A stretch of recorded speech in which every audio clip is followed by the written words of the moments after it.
আজকে আমরা দেখব 16 নম্বর অঙ্ক ডিপ্রিসিয়েশনের অর্থাৎ প্লান্ট অ্যাসেট অধ্যায়ের 16 নম্বর অঙ্ক এবং আজকের এই অঙ্কের মাধ্যমে আমরা এই অধ্যায় শেষ করব। আর এই অধ্যায়ে আমাদের একটু সময় বেশি লাগলো, এতটা সময় আমরা দেব না, আমরা কোনো অধ্যায়ে দেব না। আর তো অঙ্কে বলা আছে এরকম। তো অঙ্ক শুরু করার আগে আমি যে চারটি পদ্ধতি আমাদের কাছে অতীব গুরুত্বপূর্ণ, এই চারটি পদ্ধতিগুলো কি কি একটু বলতে পারবে? আমাদের যে চারটি পদ্ধতি অত্যন্ত গুরুত্বপূর্ণ সেই চারটি পদ্ধতি কি কি? এক নম্বর হচ্ছে স্ট্রেট লাইন মেথড, তাই না? Straight line method.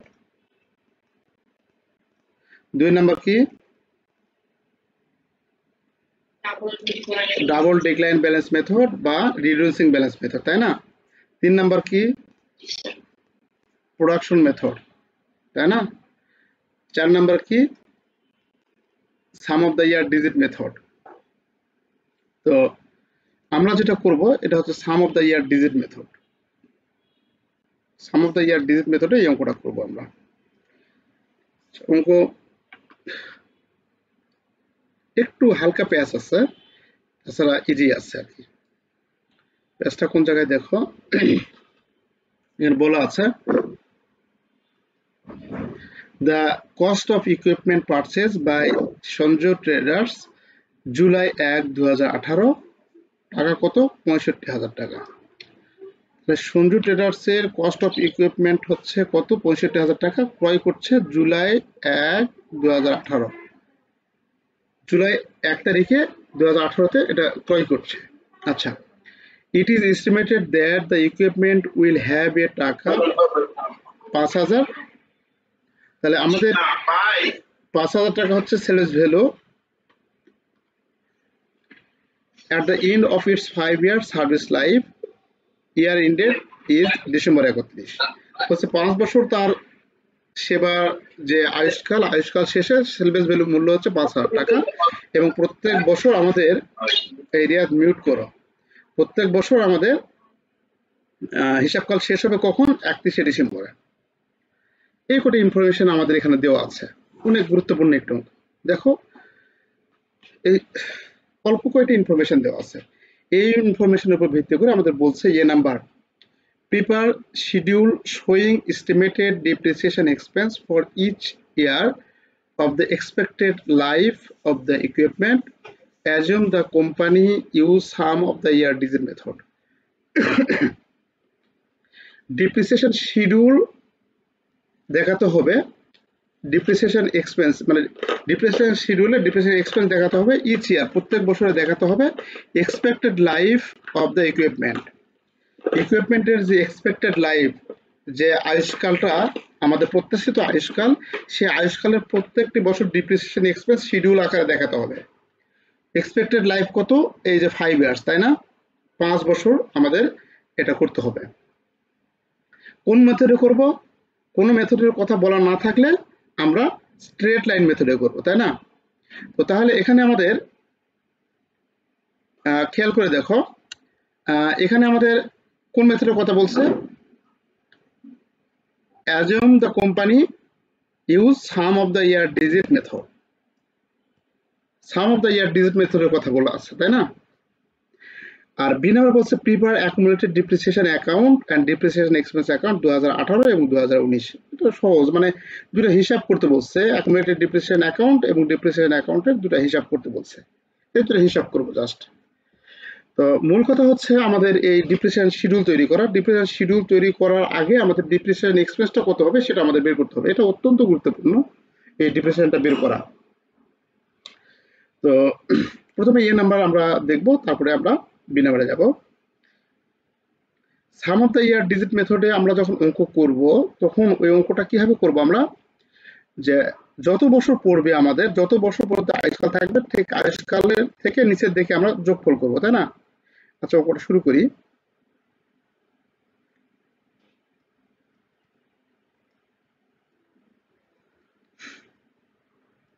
অঙ্ক নম্বর হচ্ছে 16, required A. Some of the year digit মেথডে বলছে। তাহলে এখানে আমরা আগে লিখবো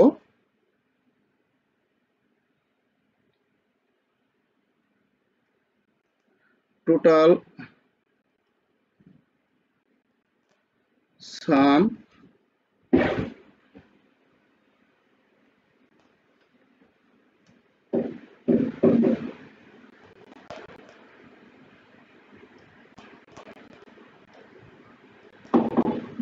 আমার কথা শুনতে পাচ্ছ তোমরা? সবাই চুপ হয়ে আছো। Total sum of the year digit method কত হবে? সাম অফ দ্য মেথড তো না, এখানে হ্যাঁ হ্যাঁ হ্যাঁ 5 বছর বলা আছে। 5 কি জন্য ধরলাম? এখানে আমাদের 5 ইয়ারের কথা বলা আছে, তাহলে 5 থেকে আমাদের ধরতে হবে 5 যোগ 4 যোগ 3 যোগ 2 যোগ 1। যদি 8 এর কথা বলা থাকতো তাহলে তো 8 যোগ 7 যোগ 6 এভাবে নিচের দিকে আসতো, 1 পর্যন্ত আসতো, তাই না? টোটাল কত হচ্ছে যোগফল? 5 আর 9 9 12, 12 3 15, তাহলে টোটাল যোগফল হচ্ছে 15। আচ্ছা, তাহলে টোটাল যোগফল 15। এখন আমরা ডিপ্রিসিয়েশন ধরবো 2018, 2019, 2020, মানে 2018 জুলাই মাস, মানে 6 মাসে করতে হবে, তাই না? তারপরে আমরা 2019-এর জানুয়ারি 1 থেকে 2019-এর 31শে ডিসেম্বর পর্যন্ত আমরা ধরবো, এভাবে করব। তো এখানে আমরা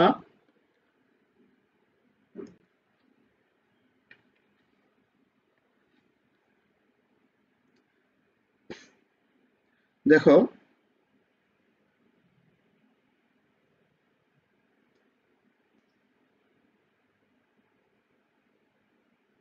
অতএব ফার্স্ট ইয়ার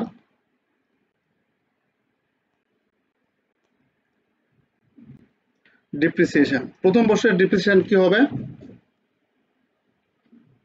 আমরা এখানে নির্ণয় করব। প্রথম বর্ষের ডিপ্রিসিয়েশন হবে cost minus sales value, cost minus sales value, তাই না? তাহলে এখানে আমরা লিখবো কস্ট মাইনাস সেলস ভ্যালু এসবি ভাগ আমাদের কত? Total sum of the year digit, total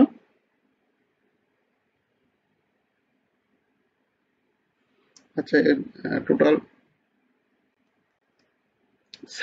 sum লিখি শুধু, গুণন রিমেইনিং লাইফ। আমাদের সূত্রে দেওয়া আছে, হ্যাঁ, রিমেইনিং লাইফ, এটা হচ্ছে সূত্র আমাদের, যে প্রথম বর্ষে শুধু প্রথম বর্ষে না লিখি আমরা এটা ডিপ্রিসিয়েশনের সূত্রটা ইউজ করি। এসওয়াইডি মেথডের ডিপ্রিসিয়েশন সূত্র হচ্ছে এটি। অর্থাৎ প্রথম বর্ষের অবচয় কি হবে আমাদের? অতএব first year depreciation, first year depreciation কি হবে? আমাদের কস্ট কত আছে? 65,000 না, আছে কত? 5,000।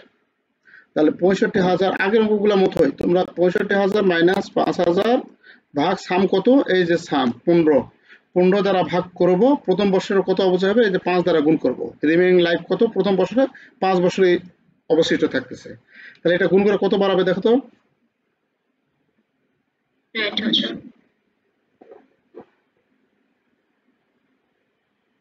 স্যার 20,000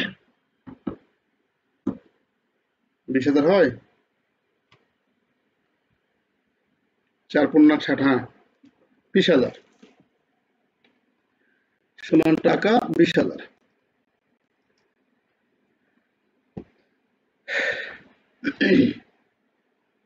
তাহলে প্রথম বর্ষের অবচয় হচ্ছে 20,000, অতএব সেকেন্ড ইয়ার ডিপ্রিসিয়েশন হবে কি? ওই একই রকমই 65,000 মাইনাস 5,000 ভাগ 15, সেকেন্ড ইয়ার কত দ্বারা গুণ হবে? 4 দ্বারা, না? জি স্যার। 16,000। থার্ড ইয়ার তোমাদের হয়তো বছর সংখ্যা এত বেশি দিবে না, 5টা দিবে না, হয়তো বা 3 বছর বা 4 বছর দিবে, এরকম যদি দেয় আর কি, এত বড় অঙ্ক হয়তো দিবে না। ৬৫,০০০ ভাগ ৫,০০০ ভাগ ১৫ গুণন ৩ টাকা ১২,০০০। অতএব ফোর্থ ইয়ার ডিপ্রিসিয়েশন ৬৫,০০০ মাইনাস ৫,০০০ ১৫ গুণন কত ২ ৮,০০০। অতএব ফিফথ ইয়ার ডিপ্রিসিয়েশন, এটা একটু আমি বড় নিয়মে করাচ্ছি যাতে তোমরা বুঝতে সুবিধা হয়। আমরা যখন করবো এর চেয়ে শর্টকাট নিয়মেও আছে, গুণন 1 কত হবে এখানে টাকা ৪,০০০। তাহলে এখানে খেয়াল করে দেখো, প্রথম বর্ষের অবচয় কত বাড়লো ২০,০০০, প্রথম বর্ষ, তাই না? প্রথম বর্ষের অবচয় ২০,০০০, দ্বিতীয় বর্ষে হচ্ছে ১৬,০০০, তৃতীয় বর্ষে ১২,০০০, চতুর্থ বর্ষে হচ্ছে ৮,০০০, পঞ্চম বর্ষে হচ্ছে ৪,০০০। আচ্ছা, এখন আমাদের এই অবচয়গুলো তো এক বছরের বের করেছি আমরা, মানে ১২ মাসের, তাই না? ১২ মাসের অবচয় বের করেছি। কিন্তু ২০০৮ সালে যে অবচয়টা হয়েছিল, ২০১৮ সালে যে আমরা ক্রয় করেছিলাম, কখন ক্রয় করেছিলাম? জুলাইয়ের ১ তারিখে না? জি স্যার। তাহলে ২০১৮ সালের ইয়ে কি হবে, ডিপ্রিসিয়েশন কি হবে, এটা এখন আমাদের একটু ক্যালকুলেশন করতে হবে। এই জন্য একটু হালকা একটু বড় হইলো, এটা একটু বুঝতে সুবিধা হবে। তাহলে ২০১৮ সালে অবচয় কি হবে? অতএব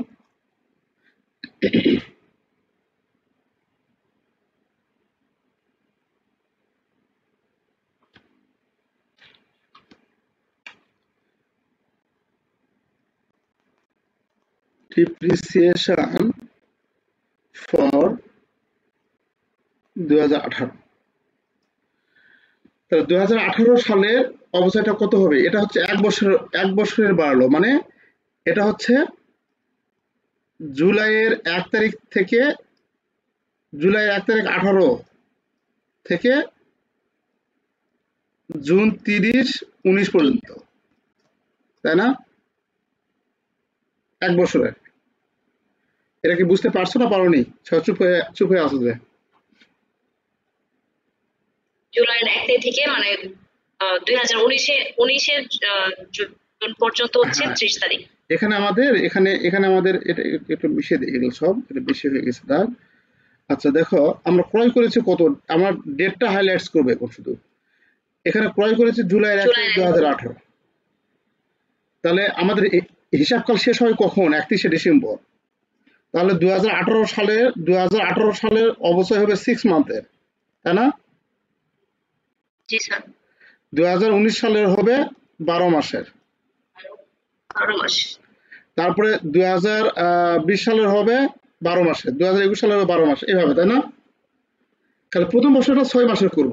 কিন্তু আমরা যে এই যে অবচয় যেটা নির্ণয় করলাম, এই যে ফার্স্ট ইয়ার অবচয়, প্রথম বর্ষে যে অবচয় নির্ণয় করলাম, এটা যেটা ২০,০০০ টাকা অবচয় নির্ণয় করলাম, এটা কি ২০১৮ সালের না ১২ মাসের? আমি এই কথা জানতে চাচ্ছি।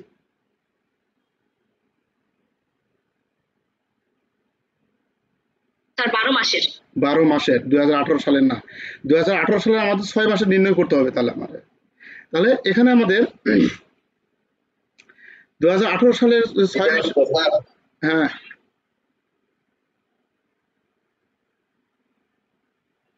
তাহলে ৬ মাসের অবচয় করতে নির্ণয় করি, তাহলে কি হবে এখানে ২০,০০০ ভাগ ২, তাই না? টাকা ১০,০০০, ১০,০০০ না? স্যার ২ কেন হলো? ৬ মাসে আমাদের বের করতে হবে না, মানে এটা টাকাটা, এই যে ২০,০০০ টাকা হচ্ছে জুলাইয়ের কখন ক্রয় করেছি দেখো, জুলাইয়ের ১ তারিখে। জুলাইয়ের ১ তারিখ। তাহলে জুলাইয়ের ১ তারিখ থেকে ১ তারিখ ১৮ থেকে জুন ৩০, ২০১৯ পর্যন্ত, তাই না? ২০,০০০ টাকা। তাহলে 1 বছরের এটা বের করেছি, তাহলে এটা 2 ভাগ, মানে 2018 সালে 31শে ডিসেম্বর পর্যন্ত আমাদের হিসাবটা টানতে হবে।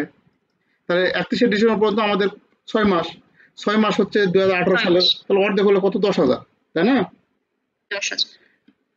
আর ডিসেম্বরের পর থেকে জুন পর্যন্ত কয় মাস হচ্ছে? 6 মাস। 6 মাস। বাকি 6 মাস হচ্ছে 2019 সালের, তাই না? জি স্যার। তাহলে বাকি 6 মাস হচ্ছে 2019 সালের। তাহলে 2019 সালের 6 মাস হচ্ছে এই 20,000-এর মধ্যে আছে, আর 2019 সালের আর 6 মাস হচ্ছে এই 16 সালের মধ্যে আছে, তাই না? জি স্যার। মানে তোমাদের একটু বুঝতে অসুবিধা হলো, আমি আবার একটু বুঝাই। আমাদের হিসাবকাল শেষ হচ্ছে কবে, এটা আমি সুন্দর করে লিখে দেই, তোমার বুঝতে সহজ হবে। আমাদের হিসাবকাল শেষ হচ্ছে, এটা হচ্ছে আমাদের 20,000 টাকা হচ্ছে প্রথম বছরের, তাই না?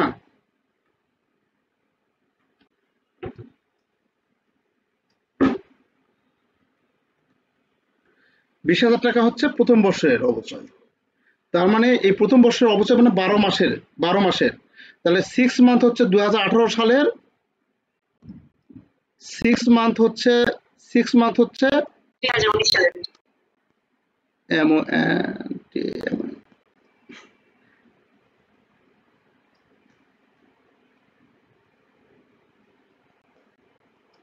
6 মান্থ হচ্ছে 2018, আর 6 মান্থ হচ্ছে 6M লিখি শুধু, হ্যাঁ, 2019, এই তো নাকি? জি স্যার। আর এর মধ্যে আছে কি 6 মান্থ হচ্ছে 2019 2019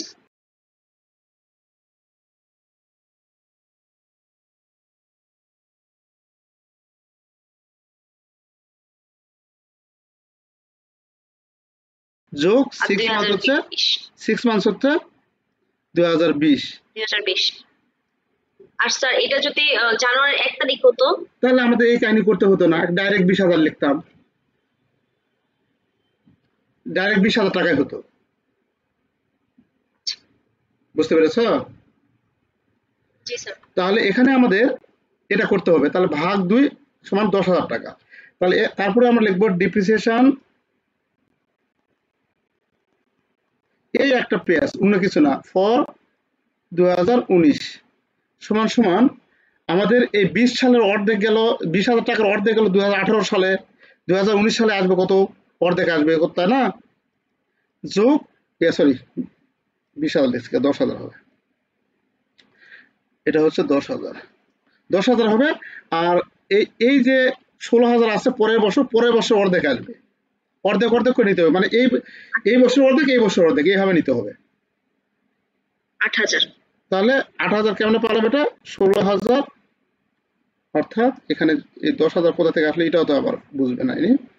তাহলে আমরা এভাবে করব, 20,000 ভাগ 2 যোগ 16,000 ভাগ 2। তাহলে 20-এর অর্ধেক হচ্ছে 10,000 18 সালে গেছে, আর 10,000 এখানে আসবে। আর 18 সালের মানে দ্বিতীয় বর্ষের যে 16,000 টাকা, এটা হচ্ছে 8,000 টাকা আমাদের আসবে 2019 সালে, আর 8,000 টাকা যাবে পরের বছর। ঠিক এটা যেভাবে করলাম, তাহলে কত হচ্ছে আমাদের এখানে টাকা? 18,000। তারপরে ডিপ্রিসিয়েশন, বুঝতে পেরেছে এটা ব্যাপারটা? জি স্যার। জি স্যার। কত ভালোই বুঝো। ফর 2020, তাহলে 2020 সালে কি হবে, এর অর্ধেক আসবে, এই 16-র অর্ধেক এখানে গেল, 20-এর অর্ধেক এখানে গেছে, তাহলে স্যার এখানে আসবে, 12 অর্ধেক আসবে। হ্যাঁ 12 অর্ধেক আসবে।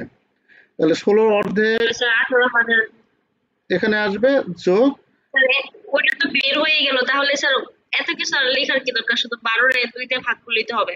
হ্যাঁ সমস্যা নাই, করো ওইভাবে করো, কিন্তু আমি এটা দেখে দিচ্ছি, মাস্টার মানুষ একটু বেশি বুঝিয়ে দিচ্ছি, যাতে তুমি যখন অঙ্ক করবে এত কিছু কাহিনী করে লেখার দরকার না, তুমি শর্টকাট ভাবে যেটা পারো আর কি। বুঝতে পারছো? জি স্যার। টাকা হচ্ছে কত, 8,14,000। এই অঙ্ক কিন্তু আসার সম্ভাবনা আছে এবারে,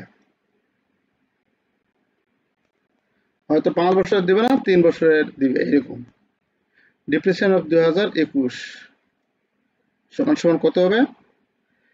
এই 12 সালে এটা ভাগ 2 যোগ পরে কত 8,000 না ভাগ 2 সমান সমান 6,000 যোগ 4,000 টাকা 10,000। লাস্ট ইয়ার হচ্ছে 2022, অতএব depreciation of for depreciation for 2022 কত 8,000 ভাগ 2 যোগ এখানে 22 সালে যেটা আছে, কিন্তু এই 22 সালে এটা কিন্তু 6 মাসের লাস্টের যেটা আছে এটা কিন্তু আর ভাগ করা যাবে না, এটাকে কিন্তু আর ভাগ করা যাবে না, এটা কিন্তু লাস্ট হচ্ছে 6 মাসের 4,000 টাকা। ফিফথ ইয়ার মানে এখানে 4,000 টাকাই বলবে, সমান হবে কত 4,000 টাকা যোগ 4,000 টাকা, কারণ লাস্টেরটা হচ্ছে 6 মাসের। কারণ 2018 সালে 6 মাসের যদি এদিকে হয় তাহলে এটা যখন লাস্ট বছরে যা কি হবে লাস্ট সালে যায় ওই 6 মাসে থাকবে, তার মানে 4,000 টাকা 6 মাসের, তাহলে 4 কত 8,000 টাকা। এই হচ্ছে আমাদের অবশ্যই 5টা বছর। 2018 সালে হচ্ছে 10,000, 18,000, তারপরে 14,000, 10,000, 8,000। হ্যাঁ, এটা হচ্ছে আমাদের অবচয়। এই অবচয়টা আমাদের কি করতে বলছে? শিডিউল করতে বলছে অঙ্কে। অঙ্কে কিন্তু আমাদের এখানে দেখো শিডিউল করতে বলছে, এই যে prepare schedule showing estimated depreciation expense দেখাতে বলছে। তাহলে ডিপ্রিসিয়েশন শিডিউলটা তৈরি কিভাবে করব?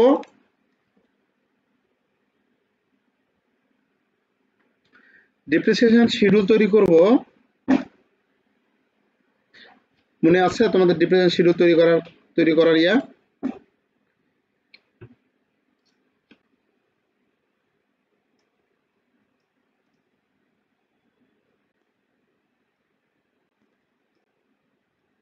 ডিপ্রিসিয়েশন শিডিউল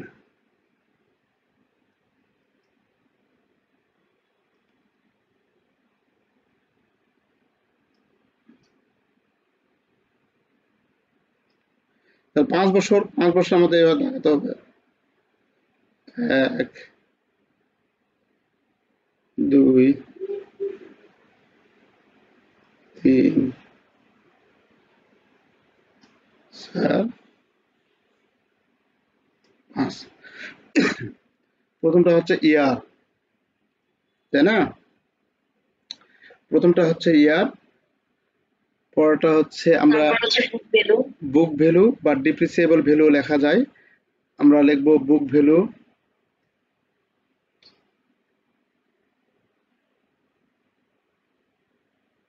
আচ্ছা, বুক ভ্যালু লেখার পর আমরা এখানে লিখব ডিপ্রিসিয়েশন,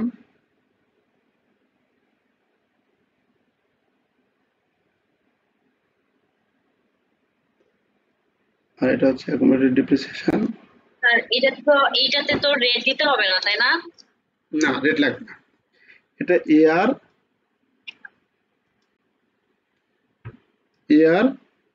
তারপর স্যার ডিপ্রিসিয়েশন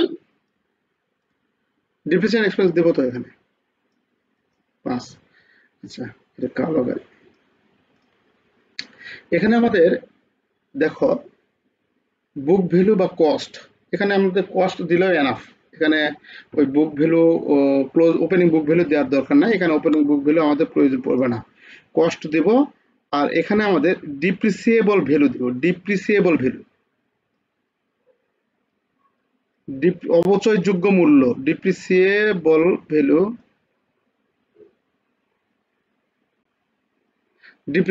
মানে অবচয়যোগ্য মূল্য।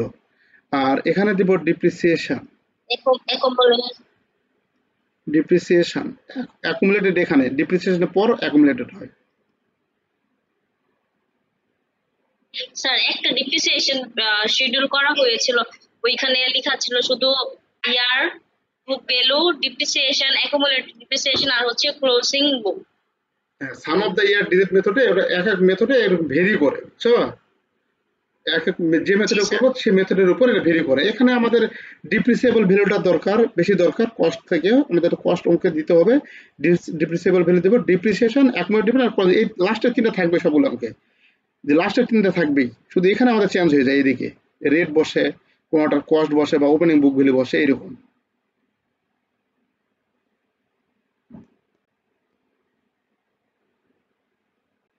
অ্যাকুমুলেটেড ডিপ্রিসিয়েশন আর এটা ক্লোজিং বুক ভ্যালু, বিভি।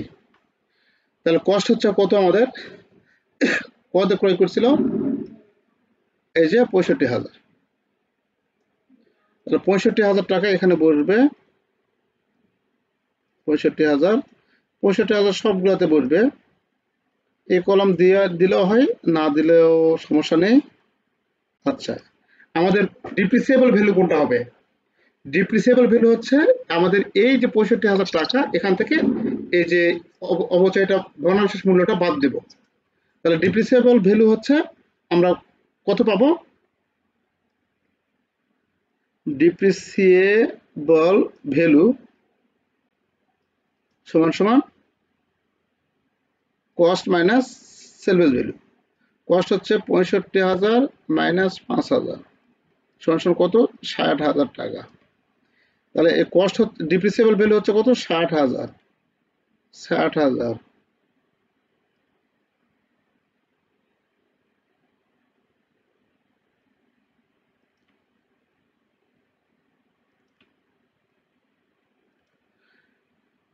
আচ্ছা, ডিপ্রিসিয়েশন যেটা আমরা বের করেছি সেটা এই যে এটা লিখবো, উপরে ওটা লিখবো না, কিন্তু এই যে পরে 2018, 19, 20 সালে যেটা বের করলাম এটা লিখবো। 10, 18, 14, 10,000, 18,000, 14,000, তারপরে 10, 8, 10,000, 8,000। তাহলে অ্যাকুমুলেটেড ডিপ্রিসিয়েশন কি হবে, অ্যাকুমুলেটেড ডিপ্রিসিয়েশন আমাদের যোগ হবে, মানে এই ডিপ্রিসিয়েশনের সাথে পূর্বের বর্ষের অ্যাকুমুলেটেড যোগ হয়। তাহলে এখানে অ্যাকুমুলেটেড ছিল না, প্রথম বর্ষের এটা এখানে পার হয়ে যাবে, দ্বিতীয় বর্ষের একটা এর সাথে যোগ হয়ে যাবে। অ্যাকুমুলেটেড ডিপ্রিসিয়েশন ছিল 10,000, পরের বছর ডিপ্রিসিয়েশন হয়ে গেছে 18,000, তাহলে দুটো যোগ করলে হচ্ছে 28,000। 28,000 সাথে পরের বছর ডিপ্রিসিয়েশন হয়ে গেছে 14,000, এটা যোগ করব, পরের বছরের ডিপ্রিসিয়েশন গুলো যোগ করতে হবে। তাহলে 14,000 কত হবে, তাহলে 30,000, 42,000 না, 42 আর 10-এ 52,000, 52 8-এ 60,000। আর বুক ভ্যালুটা আমরা নির্ণয় করব, আমরা ডিপ্রিসিয়েশনটা বাদ দেব। আমরা আমাদের এই যে ইয়েতে যদি আমরা অ্যাকুমুলেটেড ডিপ্রিসিয়েশন বাদ দিতে পারি, এটাতে করতে পারি, এটা দুটো করতে পারি আমরা। তাহলে বুক ভ্যালু হচ্ছে এই কস্ট থেকে ডিপ্রিসিয়েশন বাদ, কত হচ্ছে, 65,000 টাকা। তাহলে এখানে 65 থেকে 10 বাদলে কত, 55,000 টাকা। এখন এই অ্যাকুমুলেটেড যেটা জড়ো হয়েছে সেটা সবগুলো কস্ট থেকে বাদ দেব, এই অ্যাকুমুলেটেডের ঘরেরটা মাইনাস করব। তাহলে 65,000 থেকে এই 28,000 বাদ দাও, কত থাকবে, 37,000। আবার এই 65 থেকে 42 বাদ দাও, তাহলে 23,000। আবার এই 65 থেকে 52 বাদ দাও, 13,000 নয় না, আবার 65 থেকে 60 বাদ দাও, কত থাকে, 5,000। এই 5,000 টাকাই হচ্ছে আমাদের কাছে, যেটা বলা আছে অঙ্কে, এই 5,000 টাকাই হচ্ছে আমাদের সেলভেজ ভ্যালু, মানে ক্লোজিং বুক ভ্যালু সর্বশেষ বছরে যেটা থাকবে সেটা হচ্ছে আমাদের কাছে সেলভেজ ভ্যালু, তাই না? তাহলে এইভাবে আমরা ডিপ্রিসিয়েশন শিডিউলটা তৈরি করব। আচ্ছা, এই অঙ্কে সমস্যা কোথায় দাঁড়ালো তাহলে আমাদের,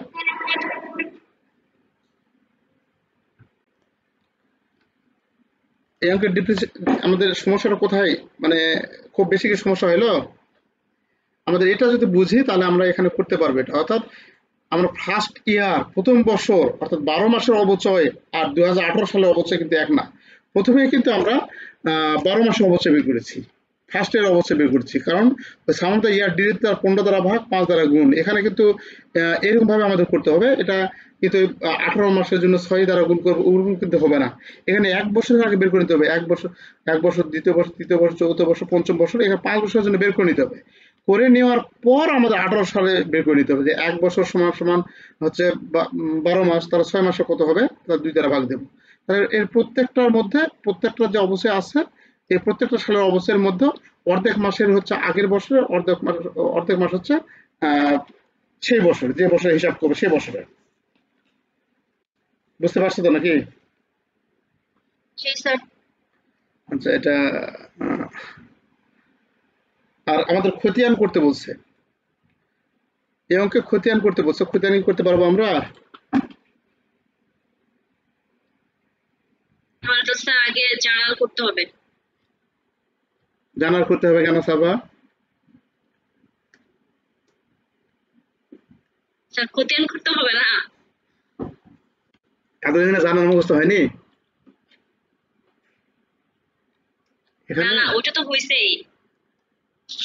ওইটা তো হয়েছেই। তো এখানে আমাদের অ্যাকুমুলেটেড ডিপ্রেশনে যখন করতে যাবো, অ্যাকুমুলেটেড ডিপ্রেশন এন্ট্রি কয়টা? একটা এন্ট্রি, তাই না? তাহলে শুধুমাত্র ক্রেডিট আমরা লিখবো ডিপ্রিসিয়েশন, শুধুমাত্র প্রত্যেক বছরের ডিপ্রিসিয়েশন এক্সপেন্স লিখে ক্রেডিটের টাকাটা লিখবো। 2016 সাল, 17 সাল, 18 সাল, 19 সাল, 20 সাল, 21 সাল, 22 সাল, এভাবে দিয়ে থাকবো আমরা যতদিন চাবে। আর ডিপ্রিসিয়েশন এন্ট্রি হয় দুটা, একবার লিখবো অ্যাকুমুলেটেড আর একবার লিখবো ইনকাম স্টেটমেন্ট, লিখে ব্যালেন্স জিরো হয়ে যাবে। ইনকাম, জি স্যার। করতে হবে।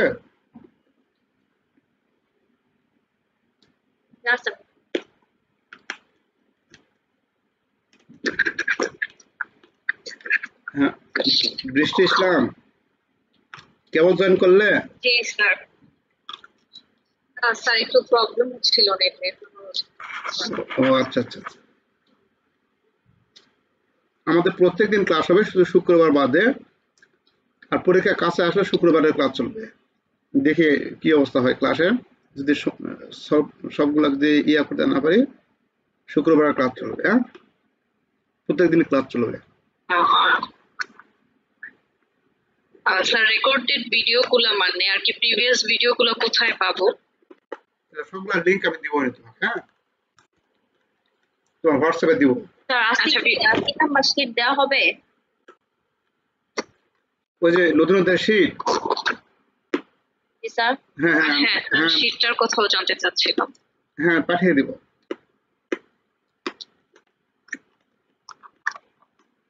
আমি সবগুলো হোয়াটসঅ্যাপে পাঠিয়ে দিব। হ্যাঁ,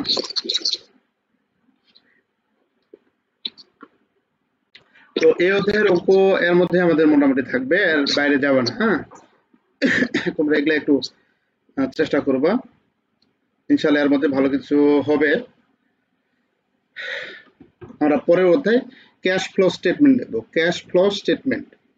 আর বৃষ্টি ইসলাম তুমি স্যার অধ্যায় 1 না, এটা হচ্ছে 4 না 5 নম্বর অধ্যায়। ক্যাশ ফ্লো স্টেটমেন্ট অঙ্ক একেবারে মোটামুটি একটু জটিল টাইপের, কিন্তু একবার বুঝলে ওই অঙ্ক সেম একই ক্যাটাগরি, একবার বুঝলে ওই অঙ্ক করতেই থাকবে। থার্ড ইয়ারে ওই একই অঙ্ক আছে, বুঝতে পারছো? এই ডিপ্রিসিয়েশন যে অঙ্ক করছি, এই অঙ্ক এই ইয়ারে শেষ। আর এর পরবর্তী যে অধ্যায়গুলো করব সবগুলো আমাদের 2টা অধ্যায় থার্ড ইয়ারে থাকবে, সেম থাকবে।